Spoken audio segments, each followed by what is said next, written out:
Good afternoon, everyone. I would like to make the following statement today on behalf of the 4 EU members of the Security Council, Belgium, Estonia, France, and Germany, joined today by Ireland and Norway as incoming members. We welcome the signing of the agreements between the United Arab Emirates and Israel and between the Kingdom of Bahrain and Israel. We recognize the role played by the United States in this regard and believe that these developments represent a positive contribution to peace and stability in the Middle East.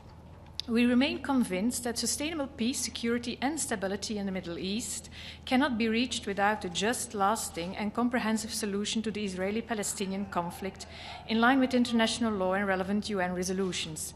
Israel's commitment to suspend plans to unilaterally annex areas of the occupied Palestinian territory is a positive step and should become permanent. We remain firm in our commitment and support to a negotiated and viable two-state solution built upon the internationally agreed parameters and international law. It is essential to that end meaningful negotiations on all final status issues resume between Israelis and Palestinians.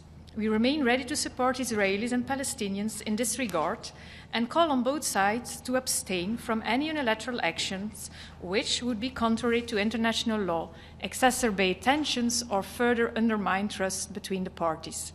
We support all efforts to help resume credible negotiations, including the recent meeting held in Amman on September the 24th and the efforts of the Middle East Quartet. We call for the full respect and implementation of Resolution 2334. We reaffirm our deep concern about Israeli settlement activities, including actions taken in that context, such as forced transfers, evictions, demolitions, and confiscations of homes in the occupied Palestinian territory, which are illegal under international law and constitute an obstacle to peace and to a negotiated two-state solution.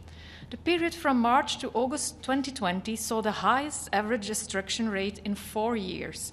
We call on Israel to immediately cease unlawful demolitions and to halt continued settlements expansion, including East Jerusalem, especially in sensitive areas such as Har Homa, Chifat Hamatos, and E1. We recall our long-standing position that we will not recognize any changes to the 1967 borders unless agreed by Israelis and Palestinians. The two-state solution, with Jerusalem as the future capital for both states, is the only way to ensure sustainable peace and stability in the region.